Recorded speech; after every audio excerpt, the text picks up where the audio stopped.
Hola, ¿qué tal? Bienvenidas y bienvenidos a este su programa, Evolución, Sexualidad e Historia. Soy su amiga Katy González y estoy aquí con el psicólogo social y educador en sexualidad humanista Juan Carlos Hernández Meijueiro. Hola, Juan Carlos. Hola, Katy, ¿cómo estás? Muy bien. Y el tema del programa de hoy es la sexualidad en Grecia y Roma. Platícanos, Juan Carlos. Pues vamos a empezar hoy con este tema, porque se ha hablado mucho de la sexualidad en Grecia y en Roma, pero poco se lee. Entonces, hay algunos autores, algunas autoras que nos han permitido entrar a la vida íntima en Grecia y en Roma. Una de las cosas de lo primero que salta en el estudio de la sexualidad en Grecia es la desnudez. En Grecia se vivía desnudos. Tenían una manta que se ponían en la espalda o desde la cabeza a los pies, llamada stolai. De ahí viene la palabra en español, Estola. la estola. La estolai la usaban hombres y mujeres y se la ponían encima cuando hacía fresco, cuando llovía, pero en general abajo iban desnudos, tanto hombres como mujeres. Esto, por ejemplo, encontramos algunos textos persas que hablan de los griegos, aludiendo a ellos como una cultura de impúdicos, de gente que mostraba su genitalidad muy fácilmente, su desnudez. Pero ahí ya existía la vergüenza, ¿no? Ya nos habían enseñado lo que era la vergüenza. Sin embargo, la vergüenza no venía en torno a la desnudez. Ajá. En Grecia, la vergüenza venía en torno a otros temas. Por ejemplo, tener una relación con alguien que no fuera de tu clase social, daba más vergüenza. La vergüenza existía, pero estaba puesta en otros lados. En Grecia, en este caso, la desnudez servía para el cortejo. Si a alguien le gustaba un hombre o una mujer, bastaba con agarrarle sus genitales en la calle y la persona que le estaban agarrando o teniendo sus genitales en la mano por la calle podía decidir si quería tener una relación sexual con la persona que le estaba tomando sus genitales o no, o una relación a más largo plazo, empuñándole el brazo que le estuviera agarrando los genitales o el otro brazo. Se esperaba que si alguien sí acepta la invitación erótica, si alguien está agarrando mis genitales y yo acepto, agarraba la barbilla de la otra persona. Eso se da mucho en el metro, ¿no? Pero Bueno, ahora se le sí, llaman acoso sexual. Así es, pues, pero en la antigüedad hay un autor de la Universidad de Harvard que se llama K.J. Dover. Y Dover tiene dos libros, uno que se llama Greek Homosexuality, la homosexualidad griega, o Greek Sexual Morality, su otro libro, La moral sexual griega. Y ahí nos narra que las personas podían, digamos, seducir o cortejar a alguien agarrándole sus genitales en público, máximo 3 veces. Es decir, la persona que fuera rechazada, ¿cómo se le llama el rechazo? Empuñar el brazo. Si una persona agarraba los genitales de otra y su brazo era empuñado y 3 veces insistía y 3 veces su brazo era empuñado, es decir, rechazado, no podía invitar, solicitar o insistir una 4ª vez. Dice Dover que si una persona insistía una 4ª vez con la misma persona, se le podía llevar a tribunales. Era un delito que se llamaba en Grecia delito de ocasionarme angustia. ¿No? Finalmente el acoso, el abuso sexual, el hostigamiento, ocasionas angustia a la víctima, ¿no? Y esto en Grecia, quien ocasiona angustia, en griego se dice sátiros. De sátiro. Los sátiros, también así se llamaban los delincuentes, eran provocadores de angustia social. Y en Grecia estaba muy castigada la violación, estaba muy castigada el abuso o presionar a alguien más de 3 veces. Entonces en Grecia teníamos que las personas podían casarse con 3 personas al mismo tiempo y para diferentes cosas. ¿Tanto hombres como mujeres? Al principio sí. Sobre todo cuando las mujeres todavía conservaban mucho poder, ellas también, sobre todo si ella era de clase alta, si era una hetaira quiere decir en griego una igual a nosotros, si era una mujer que era considerada socialmente igual a un hombre, ella podía también cortejar a alguien agarrándole sus genitales. Quien agarraba los genitales de una persona se le llamaba en griego erastés. donde está Eros. Y entonces está Eros y me lleva a agarrar los genitales a alguien. Quien recibe el cortejo, quien recibe la seducción, quien decide 1, 2 o 3 veces rechazar o aceptar, se le llamaba en griego eromenos, donde llegó Eros. Entonces, una mujer también podía ser erastés, es decir, tener la iniciativa para iniciar una relación o un cortejo sexual. Poco a poco las mujeres fueron perdiendo ese derecho y fue quedando como derecho solo de los hombres, sobre todo después de la era clásica, en el siglo V antes de nuestra era, las mujeres van a perder muchos de sus derechos. Pero antes sí, K.J. Dover trae imágenes de ánforas donde hay una mujer mayor agarrándole los genitales a un hombre joven o a una mujer joven. Y ya los jóvenes tenían la posibilidad de aceptar o rechazar este cortejo. Y la tercera era la vencida. La tercera era la vencida. No más de 3. Si 3 veces te decían que no, ya no insistas. Y entonces había quien aprovechaba las 3 veces de una vez y ándale, insistía, ándale, y no. Piénsalo bien. Y hay quienes así decían, piénsalo bien, y lo hacían una vez, había un rechazo, decían, ok, en 2 años vuelvo a hacerte la segunda insistencia. Y mientras esos 2 años cortejaban al muchacho o a la muchacha, los llenaban de regalos, los llenaban de halagos, para ver si la segunda vez que les agarraran ya decían que sí. Que eso también es cortejo, ¿no? Eso es un cortejo, hacerse el remolón, hacerse la remolona, como que no quiero, pero sí quiero, pero digo que no. Y de hecho vamos a hablar al final de este libro, según Natura, donde la autora, Eva Cantarella, nos refiere cómo se les educaba tanto a hombres o a mujeres jóvenes a decir no 2 veces, aunque sí quisieran, para obligar a quien corteja al erastés o a la erastés, a la tercera, pero llenando de regalos y de halagos y de muestras sociales de que iba en serio con ese muchachito o esa muchachita. Y entonces las personas podían elegir 3 tipos de unión en Grecia al mismo tiempo.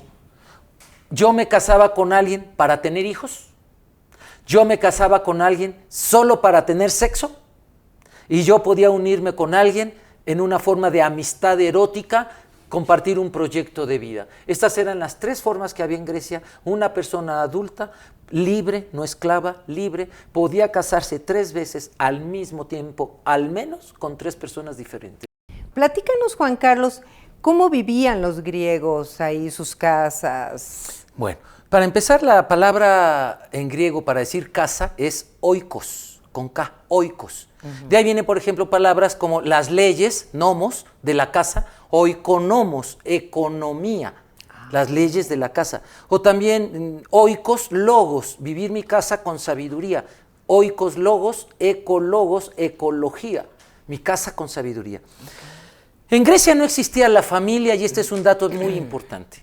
Por aquellos que creen que la familia es eterna, es divina y siempre ha existido, y aquellas personas que afirman que si se acaba la familia, se acaba la humanidad, pues no hubiera existido Grecia. Los griegos vienen de los minoicos, después son los micénicos, y después es lo que hoy llamamos la cultura griega. Se sabe que desde la era minoica se crecía en comunidades, nadie crecía con su mamá y su papá. No existía el modelo familiar, eso es romano, es posterior. En Grecia, si nació hombre, en griego hombre se dice andros, de ahí viene Andrés, como nombre propio, quiere decir el masculino, Andrea, la masculina. La casa de los hombres se llamaba Andreín. Y entonces, en cuanto el bebé nacía, en Esparta tardaban unos años, pero entraba al ejército de hombres. En Atenas se le llevaba casi inmediatamente con nodrizas y crecían en comunidades de hombres llamadas Andreín. Las mujeres, mujer en griego, cuando las mujeres se pudieron poner nombres, se ponían nombres bonitos. Cuando los hombres las nombramos ya les pusieron nombres feos. Vamos a tener un programa sobre historia de las mujeres y vamos a ver ahí los nombres con los que hoy llamamos la palabra mujer simplemente. Viene de mulieribus, de molusco. Cuando las mujeres se podían nombrar a sí mismas, se llamaban bonito. Por ejemplo, mujer en griego se dice principio, que en griego se dice genos. De ahí vienen palabras, por ejemplo, en la Biblia, en el principio, génesis. Mi principio son mis genes, mi origen. Entonces, genos, quiere decir principio. Alguien genofóbico o xenofóbico es alguien que es fóbico a quien es de otro origen. Como no es de mi origen, no nació en México, no nació en mi país, entonces yo lo discrimino. Esa fobia, ese racismo, se llama genofobia, precisamente por la palabra no tiene mi mismo principio. Entonces las mujeres se llamaban a sí mismas las principio, porque tanto hombre o mujer o persona trans, todos, todas y todes, en este caso, venimos de una mujer. Entonces, las mujeres se llamaban las principio, y el lugar de las mujeres se llamaba gineceo. Antes del siglo V, el gineceo era una institución en cada barrio en donde naciendo las chavitas, las niñas, las llevaban inmediatamente con nodrizas y crecían en comunidades de mujeres, los hombres en comunidades de hombres. Nadie crecía con su mamá y su papá y por lo tanto no se sentía la carencia de no tener mamá o de no tener papá. Sí, eso es construcción social. Porque es una construcción social. Y entonces era la comunidad la que le daba el cariño necesario, los cuidados y las atenciones para sobrevivir. En Grecia nadie hubiera jamás dicho, jamás se les hubiera ocurrido decir que la familia es la base de toda sociedad. Allá no existía la familia. Era la comunidad, es la base de toda sociedad. Entonces, en Grecia, según estoy citando a un autor que se llama John Boswell tiene un libro que se llama, en español, Las bodas de la semejanza. En inglés se llama Same Sex Unions, que es la historia de las uniones del mismo sexo. Y entonces John Boswell se da la tarea de ver en la antigua Roma y en Grecia quiénes vivían en la casa. Si no había niños, si los niños crecían en comunidad de niños, de hombres, y las niñas en comunidad de mujeres, ¿quién estaba en las casas? Y John Boswell se da la tarea de revisar en su libro Las bodas de la semejanza, de editorial Muchnik, y descubre o nos ayuda a darnos cuenta que en la antigua Grecia, en casa, vivían la esposa y el esposo. Tanto ella como él podían tener su oikos. La niña, en cuanto menstruaba, su gineceo le construía su casa y la declaraba mayor de edad. Ya menstruante, tú decides tu vida. Y al niño, en cuanto eyaculaba la primera vez, su comunidad, su andreín, le construía un oikos, una casa. Y entonces, cuando los casaban con alguien por intereses económicos o políticos o sociales, ellos y ellas sabían que con esa persona era solo para tener hijos. En cuanto la mujer estaba embarazada, dicen los textos, quedaba preñada, dejaban de cohabitar. Y ella podía volver a su casa, o él a las de suyas, si estaban en casa de ella, o incluso podían volver a sus comunidades. La mujer siempre tendría un lugar en su gineceo hasta la vejez, y además de su casa. Entonces cada noche ella podía decidir si dormir sola o dormir con sus amigas en su gineceo, y los hombres también. Cada noche podían decidir dormir en su casa, en su oikos, o ir a su andreín. ¿Y cómo era que escogían a las nodrizas? Las nodrizas eran una función. Mujeres que nunca dejaban de amamantar, por lo tanto no se les acababa la leche. Y entonces era toda una ocupación. Había nodrizas para gente rica, había nodrizas para gente pobre, pero una de las cosas que los griegos tenían mucha atención es que cada mamá no criara a su hijo biológico. Ellos creían que la madre que criaba a su hijo biológico no lo educaba, sino que lo enloquecía, porque le transmitía sus propias angustias. Y entonces procuraban que ninguna mamá biológica criara a sus propios hijos biológicos. En Esparta los llevaban al ejército alrededor de los 3 años, a veces a los 4, a los 5, a los 6, 7 años, se los quitaban a las mamás. En Atenas, desde antes, más chiquitos, casi recién nacidos, eran entregados a nodrizas. Muy bien. Crecían en estas comunidades, en la pubertad les construían su casa, les elegían con quién iban a reproducirse. Pero si bien con esposo o la esposa, que no me gusta la palabra además porque en latín la palabra esposa quiere decir cadena, lo que encadena. Los esponsalis eran cadenas que se les ponían a los delincuentes para llevárselos. Y hoy todavía les decimos, les pusieron esposas. Entonces, por favor, no sean esposa de nadie, esposo de nadie. En todo caso, compañeros de vida, de viaje. Pero así se les llamaba. En latín la palabra es mucho más fuerte. Esposa se dice uxor, con X. Quiere decir la usable, la que se usa. en latín, entre los romanos. En Grecia, entonces, tenemos por lo pronto esta pareja que me eligieron para reproducirnos. Ahí no era el lugar del amor, no era el lugar del sexo, solo de la procreación. Según John Boswell, en Las bodas de la semejanza, nos dice entonces que vivían los esposos cuya única función era la procreación. En cuanto ello estaba satisfecho, también dice John Boswell que los griegos y antiguos romanos podían tener gentes solo para tener relaciones sexuales. De hecho, en latín, cubus quiere decir nido. Por ejemplo, si escuchamos programas de animales, podemos oír que dicen el cubil del tigre, como el nido donde anida el tigre. Con quien estoy rico en el cubus, con quien estoy rico en mi nido, con quien estoy rico en la cama, en latín se dice concubus. De ahí viene concubina o concubino. Y era la palabra que se utilizaba para aquella relación donde solo nos une el interés sexual. Y entonces los griegos podían estar casados para la procreación, pero además tener otras uniones con personas solo para tener sexualidad. ¿Y había anticonceptivo? ¿Cómo evitaban el embarazo? Pues sí había anticonceptivos. Los anticonceptivos, hay un libro que se llama Contraception in History, que es la anticoncepción en la historia, y habla desde 5,000 años antes de nuestra era. En China ya existía el condón, y era hecho de intestinos de animales, pero además sabemos que las griegas y las romanas tenían infusiones, tenían plantas que hervidas podían funcionar de una manera química como espermicida, pero además mojaban esponjas que se introducían unos 10, 15 minutos antes del coito y tenía una función entre química y de barrera. Además, en Grecia y en Roma no estaba prohibido el aborto, y entonces si alguien estaba embarazada y no deseaban ese producto, era fácil abortarlo, o incluso si llegaba a término, se vendía como esclavo. Cuando en Grecia o en Roma ya no se quería uno de los hijos en casa, se ponía un letrero que decía, se vende niño, expósito en latín, expósito, se vende, está a la venta, se exhibe. Y entonces, no olvidemos que los derechos de la infancia son de la Segunda Guerra Mundial para acá, de 1945-48 para acá, que estamos concibiendo que los niños y las niñas también son personas. En la antigua Grecia, en la Biblia, entre los hebreos, por ejemplo, si había un niño malformado, estaba bien tirarlo a un barranco. En Grecia también dejarlo morir en el campo o venderlos como esclavos. Y entonces sí había un control de la natalidad, pero si no funcionaba como anticonceptivo, ellos tenían el aborto o el infanticidio también como una forma de control de la natalidad.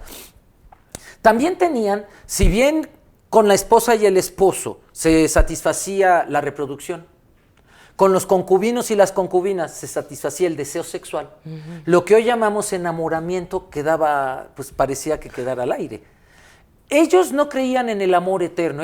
Los griegos decían que el amor era un espíritu que poseía tu alma y robaba tu voluntad. Ellos creían que lo que era eterno era la amistad erótica. Ya. Si tú eres amigo o amiga de alguien, es más fácil que dure muchos años a que si son amantes. Claro. Y si además de ser amigos y amigas incluyen el erotismo, eso dura más. Y entonces los griegos, cuando encontraban a alguien con quien caminar un rato en la vida, le llamaban mi hermano o mi hermana, en griego adelfos o adelfe. De hecho, John Boswell trae en su libro Cristianismo, Tolerancia Social y Homosexualidad todo un capítulo sobre el significado en los textos antiguos de la palabra hermano o hermana, porque era el ideal de amor. En Grecia y en Roma y aún entre los hebreos hay textos que nos hacen dudar si Abraham y Sara eran solo esposos o además hermanos. Si ustedes leen el Cantar de los Cantares, que es un poema hebreo helénico, hebreo griego, el hombre le dice a la mujer, hermana amada, hermana esposa mía, oh hermana, tus pechos son como cántaros de miel. Y ella contestaba, oh hermano amado mío, tus piernas son más fuertes que las columnas del templo. Entonces, para los griegos, para los romanos, el amor perfecto era entre hermanos. Y en griego se dice hermano adelfos, hermana adelfe. En latín es frater, palabras que vienen de Fraternal. cofradía, vivir con mis hermanos, fray perenganito, el hermano perenganito. Y hermana, en latín se dice suoror. De ahí viene, por ejemplo, en italiano la palabra hermana, sorella. O no sé si hayan escuchado hermandad de mujeres, sororidades. ¿De solidaridad? Sororidad, no, más bien de hermana. Okay. Ajá. Y también de ahí viene la palabra sor perenganita, la hermana perenganita. Entonces, en Grecia y en Roma, en la antigua Roma, tú en tu casa podías tener a tu amante, a tus concubinas, tus concubinos, que no tenían que ser del otro sexo necesariamente. Tenías a tu esposa o a tu esposo, ahí sí tenía que ser del otro sexo para la procreación. Pero además podías tener a tu mejor amigo erótico, a tu mejor amiga erótica, con quien más te amabas en ese sentido. Y no había pleito con concubinos o concubinas, ni con la esposa. El pleito más bien se daba cuando tenían que compartir los bienes, porque para hermanarte con alguien, los griegos y los romanos, dice John Boswell, que tenían la adopción colateral, se llamaba. En el cristianismo solo nos quedó la adopción vertical. Solo padres pueden adoptar hijos, madres, hijas, ¿no? Sí. Hijos o hijas. En la antigua Grecia y en la antigua Roma se podía adoptar a alguien como hermano. ¿Nunca te ha pasado, Katy, esa sensación de decir, me quieres más que mis propios hermanos? Claro. Cuando los griegos y los romanos se encontraban con una emoción en ese sentido, lo podían llevar a la ley. Y entonces adoptaban a la otra persona como hermano o hermana a su casa. Son sociedades esclavistas, entonces siempre alguien es superior o inferior. Y entonces quien era superior adoptaba a quien era inferior como hermano menor o hermana menor. En este caso, en la sociedad griega y romana, quien es superior es el hombre en relación a la mujer, o el viejo en relación al joven, el rico en relación al pobre, el libre en relación al esclavo. Y entonces se hermanaban como esclavos y compartían también, se hermanaban y compartían. Si era esclavo, perdía la esclavitud. Y compartían también los bienes. Entonces muchas veces era con la esposa, con el esposo, con quien había pleitos, pero no por celos de amor, sino por celos de dinero, para dónde se iba a ir la herencia. No se concebía que una persona viviera como pareja de otra toda su vida. John Boswell dice que para un griego o un romano sería imposible pensar que una sola persona satisfaciera todas mis necesidades sexuales, eróticas y afectivas toda mi vida. Eso era imposible. Tenían a alguien como buen papá o buena mamá de mis hijos. Tenían varias personas para sexo a lo largo de la vida, solo sexo. Y había otras personas con las cuales compartían un proyecto de vida a quienes le podían llamar hermano o hermana, ya sea en griego, adelphos o adelphe, o en latín, frater o suoror. Dice John Boswell que además tenían personas de uso sexual, prostitutas, prostitutos, los sacerdotisas y sacerdotes de los templos. Entonces, no vemos en este modelo para nada lo que después se llamó la Sagrada Familia. No existe ese modelo en Grecia y no se acabó la humanidad. Por más que a veces nos quieran engañar diciendo que si se acaba la familia conservadora se acaba el mundo, pues no. Grecia pudo vivir, y Roma, pero sobre todo Grecia, 2000, 3000 años con un modelo donde nadie crecía con sus papás, donde no existía el modelo familiar y pues fueron de las culturas donde más se ha tenido una construcción artística, teórica, científica, filosófica. En Grecia, John Boswell también y otros autores nos ayudan a darnos cuenta que había parejas del mismo sexo. Entonces, todos y todas podían tener su esposo y su esposa, pero además enamorarse de alguien del mismo sexo. O sea, lo veían muy natural. Tanto que no existía un nombre para mencionar a las personas que se enamoraban de alguien de su mismo sexo. O sea, no etiquetaban. No etiquetaban, porque era tan común, dice Michel Foucault, que la sexualidad en Grecia y en Roma, la base de la sexualidad era la bisexualidad, que la mayoría tenía esposo o esposa, la mayoría tenía hijos, pero además podían tener concubinos o concubinas del mismo sexo, o amantes, hermano o hermana, del mismo sexo. Y eso no era algo que les etiquetara, como tú dices, o que se les juzgara diferentes al resto de su sociedad. Muy bien. Y entonces tenemos, por ejemplo, nombres como de Harmodio y Aristógitón, que fueron una pareja, ya sabes, el modelo era alguien mayor que transmitía sabiduría a alguien menor, entonces era alguien barbado con alguien imberbe, sin barba. Y entonces tenemos Aristógitón, un señor, capitán del ejército griego, con un muchacho, un soldado raso, además de que cada uno estaba casado con sus esposas, entre ellos se amaban. Entraron juntos al ejército para derrotar a un tirano que había tomado el poder en Atenas, Pifias. Y entonces ellos mueren en la guerra contra Pifias, pero logran liberar a Atenas de la dictadura y vuelven a instaurar la democracia. Y ellos van a quedar en el imaginario colectivo de Grecia como héroes que se amaron siendo pareja hombre con hombre. También vamos a tener ejemplos de mujer con mujer. Safo de Lesbos, que nace en el 612 antes de nuestra era, siglo VII antes de nuestra era. Ella estaba casada, como lo dictaban las costumbres de su época, con un señor llamado Cércilas. Ella nace en la isla de Lesbos, que hoy está al poniente de Turquía y hoy se llama Mitilene. Antes se llamaba solo la capital Mitilene y el resto de la isla Lesbos. Y se sabe que además ella fue una gran poetisa, Safo, gran militar, y además amaba a sus alumnas, a sus discípulas. De hecho, se le asocia mucho con una de sus discípulas llamada Bilitis.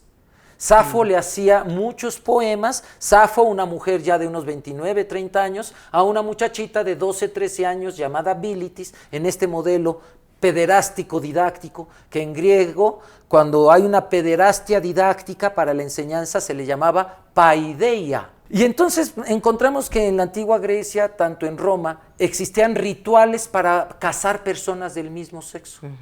Se les llamaba hermanamientos y era parte de esto que mencionábamos de adoptar a alguien como hermano a tu casa o como hermana, y así funcionaban las uniones del mismo sexo. Esto va a ir cambiando en Roma. En Roma siguen existiendo las concubinas, los concubinos, etcétera, pero ahora va a ser todo bajo las órdenes de un pater. En el año 450, antes de nuestra era, la ley de las 12 tablas nombra por primera vez a la mujer y a los hijos como esclavos del Señor. La ley de las 12 tablas le da el poder al padre, si quiere, matar a la esposa o a los hijos si ellos no obedecen. Y entonces vamos a encontrar por primera vez la palabra esclavitud, que en latín se dice familia, asociada a la mujer y a los hijos. De hecho, si en griego casa se dice oikos, en latín casa se dice domus. De ahí vienen las labores domésticas. La que está encerrada en el domus, la domada, la domesticada, la domus, dominada, en latín se dice dama. Dama es la abreviación de la que está encerrada en la casa. La dama es la dominada. Y entonces vamos a encontrar en Roma por primera vez que el hombre, en Grecia esto no se podía hacer, el esposo no podía matar a la esposa, en Roma sí. En Roma ya encontramos a partir del siglo V antes de nuestra era que las mujeres son esclavas del esposo o del padre. En Roma las mujeres pierden la mayoría de edad. ¿Te acuerdas que en Grecia cuando la mujer menstruaba enseguida se le construía su casa? Sí. En Roma no. En Roma la mujer no va a tener derechos. Todo lo que quiera hacer legalmente tiene que ser a través de un hombre. Casi siempre su padre o su esposo. O sea, la nulifican. Sí, la nulifican legalmente. Y entonces vamos a encontrar que este modelo oiconómico griego queda abolido y se impone el modelo esclavista o familiar romano, donde es el hombre el que manda, somete a la mujer y la mujer puede someter, incluso matar a los hijos. La mujer tenía derecho a matar a los hijos en Roma si ellos no obedecían, como el esposo tenía derecho de matarla a ella si era desobediente. ¿Cómo va a ir pasando de lo que la sociedad griega consideraba como básico, que era la comunidad, a considerarse la familia la base de toda sociedad? Es la ley de las 12 tablas, en el 450 antes de nuestra era, la que va, decíamos, a imponer a la mujer el autoritarismo del padre, llamándola la domada, la dama, la dominada, la que se queda en el domus, la que no sale del domus, Pero además decíamos que la palabra familia quiere decir esclavitud. Los romanos tenían dos tipos de esclavos. Los que nacían de esclavo y esclava les llamaban servus. De ahí viene la palabra servicio, siervo, servir, sirviente, hasta servilleta viene de allí, ¿no? Pero además esos esclavos los podían mandar a algún mandado libres y no se escapaban, porque el servus creía que su naturaleza era de ser esclavo. No se concebían en una naturaleza de libre. En cambio había otros esclavos que agarraban en las guerras, que se concebían como libres, y que a ellos no los podían soltar así tan fácilmente, los tenían que mantener con grilletes llamados yugos, y de ahí vienen las sociedades conyugales. Quien me pone mi grillete, quien me pone el yugo es mi cónyuge. Y entonces se les ponían los yugos a estos esclavos que se querían escapar todo el tiempo, y se les hambreaba, hasta que ya 10 días después de no comer, pues no querían escaparse. Hambre se dice fame en latín. Hambreado, famelus. Hambreada, fámula o famulla. ¿Has oído esa palabra? Sí, fámula, claro, famulla. por ¿Qué supuesto. quiere decir? Pues muchacha, sirvienta, La que hace- asistente doméstica. La que hace el quehacer en casa, un poco la hambreada, que hace el quehacer en casa. Si no fuera por hambre, no lo haría. Ya sé. Y eso, somos muy romanos todavía en nuestra cultura latina, romano-americana. Muy romanos. Y entonces, a estos esclavos se les hambreaba, y hambreado, el plural es con A, la palabra. Es el mismo caso de la palabra carrera. Carrera en latín se dice curriculum. Carrera de vida, curriculum vitae. Una carrera es un currículum. 2 carreras, 2 curricula. 3 carreras, 3 currícula. 4 currícula, 5 currícula. Igual, un hambreado es un famelus. 2 hambreados, 2 familia. 3 hambreados, 3 familia. 4 familia, 5 familia. Familia etimológicamente quiere decir mi grupo de esclavos. Y luego vino una religión y le llamó la sagrada esclavitud. La sagrada familia. Y nos hizo creer que es bueno que la mujer sea esclava del hombre y que Dios lo pide, y que los hijos sean esclavos tanto de la madre como del padre. Ese modelo romano se nos heredó y se nos transmitió. En Roma, entonces, la sexualidad, a pesar de que se parecía mucho a lo griego, cambió, se hizo mucho más autoritaria. La madre, por ejemplo, podía divorciarse, pero si ganaba el divorcio tenía que llevar la carga de su matriz. Carga en latín se dice monium. Se tenía que llevar su matrimonium. La carga de su matriz, pues eran los hijos. Sí, claro. ¿Y qué se quedaba el padre? ¿Qué le tocaba al papá? El patrimonium. El patrimonio. Y entonces el padre romano se quedaba con el dinero, se quedaba con la casa, y la mujer al divorciarse tenía que llevarse a todos los hijos. O sea, desde ahí hasta ahorita Seguimos casi en las mismas condiciones. Exacto. ¿Cuántas mujeres hoy no se divorcian porque se van sin patrimonio y se van con sus hijos? Eso es muy romano. Tenemos también que conservaron algunas cosas, algunas cuestiones como en Grecia. Por ejemplo, se creía que el cuerpo humano estaba hecho de polvos de estrellas mezclados con polvos de la tierra. el del hombre. Humano, hombre y mujer. Perfecto. Y entonces se creía que los humanos, o sea, los animales solo tenían polvos de la tierra.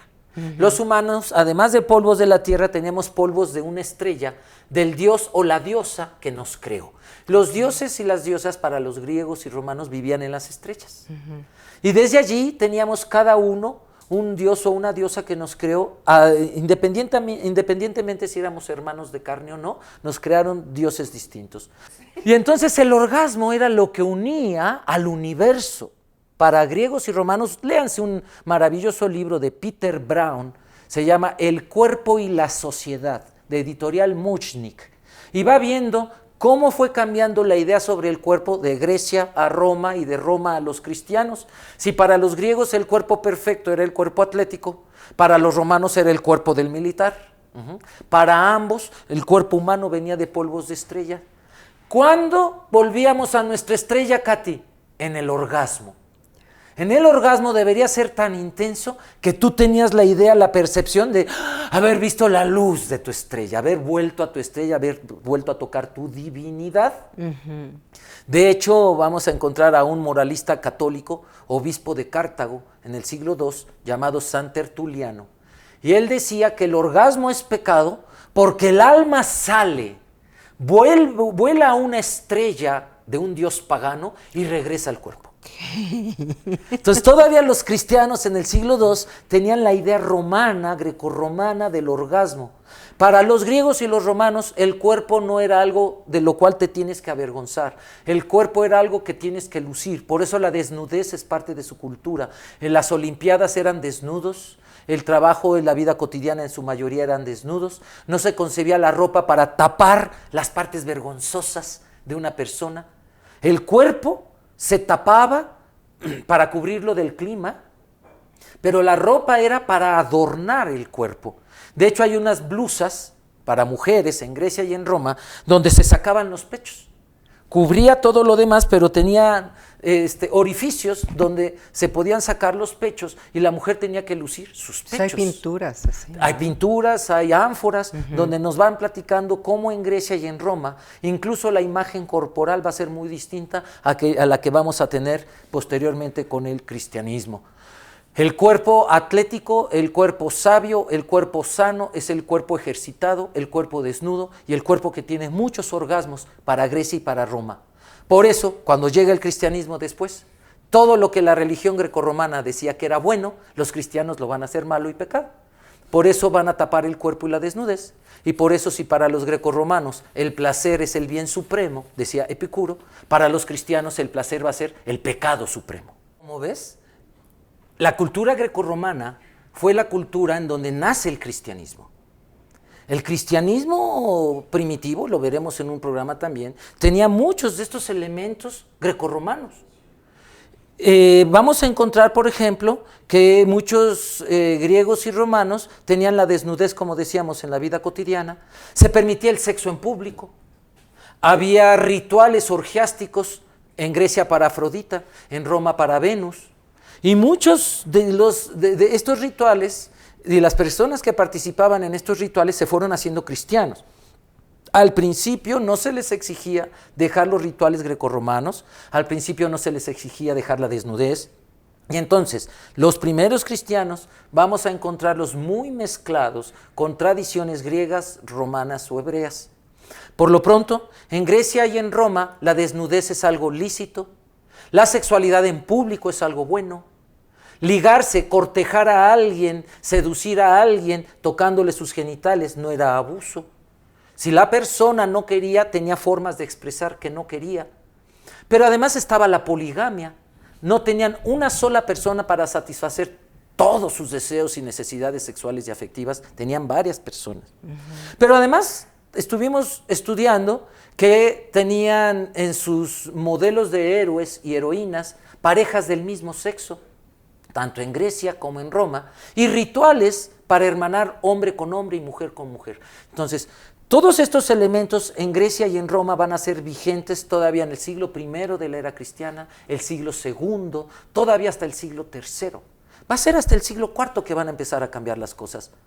Por lo pronto, pues siendo ya el último bloque del programa de la sexualidad en Grecia y en Roma, como en todos los programas, vamos a recomendar un libro.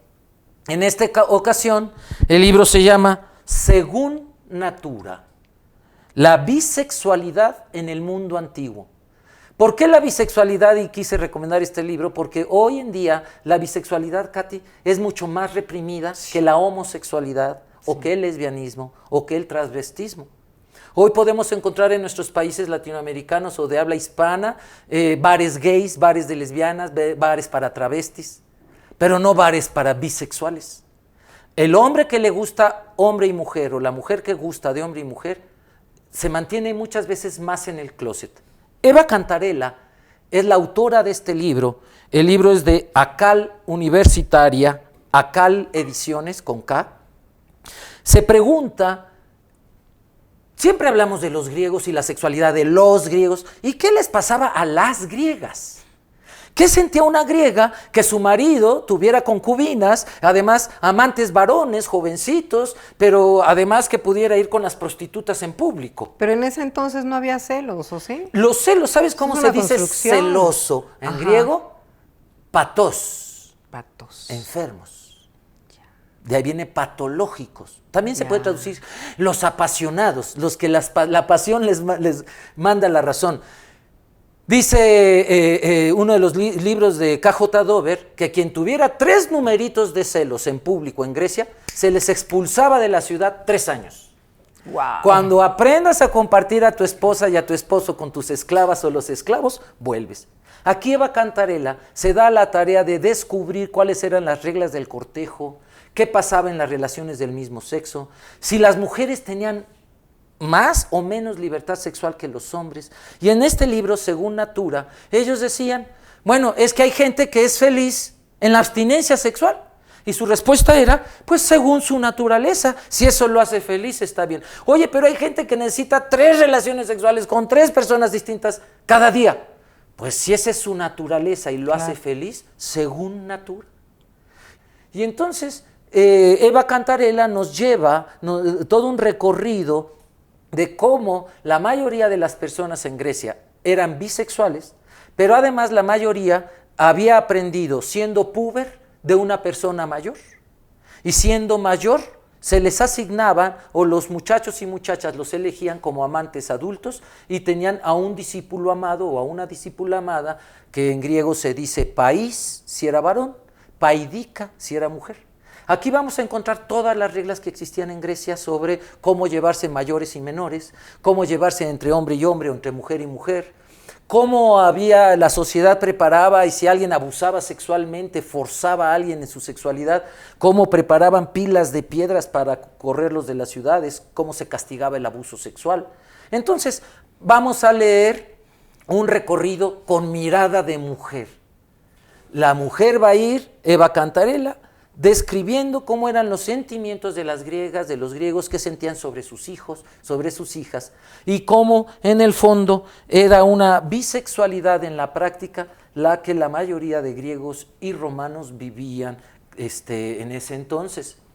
Es importante que lo leamos, que ustedes conozcan las fuentes de donde estoy yo afirmando lo que afirmo, y si ustedes encuentran el libro van a ver cómo la mitad habla sobre Grecia, la otra mitad habla sobre Roma, y nos va a ir explicando las prácticas sexuales, lo que hoy llamamos en sexología, las manifestaciones de la diversidad sexual, que antes ni siquiera se estudiaban en Grecia ni en Roma porque no había el concepto. Hoy que ya tenemos el concepto de orientaciones sexuales, el concepto de manifestaciones de la diversidad sexual o las prácticas sexuales, hoy ya se pueden poner como un filtro para estudiar en el pasado. Y esto lo hace con una gran maestría Eva Cantarella en su libro Según Natura. Y además nos deja una enseñanza de respeto a las diferencias. Si alguien es feliz viviendo con personas del mismo sexo, según su natura. No, me parece perfecto que todos se respeten, ¿no? En este sentido. Ahora como bisexual te dicen, no, tú eres o gay, o lesbiana, o no te has aceptado, o eres indefinida. Sí. Y entonces en la antigüedad decían, bueno, le gustan hombres y mujeres, pues según natura. Si esa es su naturaleza, que la desarrolle. Y la naturaleza la asociaban a cada uno de los dioses creadores. Por lo tanto, no existía el concepto de una sola naturaleza para todos en la tierra. Ese es un concepto que va a ser construido con San Agustín de Hipona 5 siglos después de Cristo. Cuando ya hay un solo Dios, un solo creador, hay una sola naturaleza humana. Mientras no se cree todavía en el monoteísmo, todavía se cree en el politeísmo en la antigua Grecia y en la antigua Roma. Cada dios, cada diosa hizo un humano diferente y entonces cada quien tenía una naturaleza personal. No existía el concepto de una sola naturaleza humana, sino tú, Katy, vas a ser feliz cuando sigas tu naturaleza. Yo voy a ser feliz cuando siga mi naturaleza. Es lo que yo creo que podríamos quedarnos como mensaje de la sexualidad en Grecia y en Roma. Y así es como llegamos al final de este programa. Muchas gracias, Juan Carlos. Muchas gracias a ti, Katy. Los esperamos en nuestra próxima emisión de su programa Evolución, Sexualidad en la Historia. Soy Katy González, su amiga.